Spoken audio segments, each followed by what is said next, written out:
So, yun kakabsat. Ah, Gumawa tayo ulit ng yung DIY na jig, yung kagat-kagat ng barakuda. Ito, pininturan ko lang.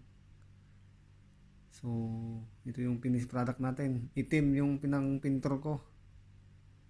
Ah, So, lalagyan pa natin ng luminous sticker. Ayun. So, yun kakabsat. Ito na po yung jig natin kanina. Nalagyan ko na po ng luminous na sticker, you know. Okay naman, kamsat. So, ilawan nga natin.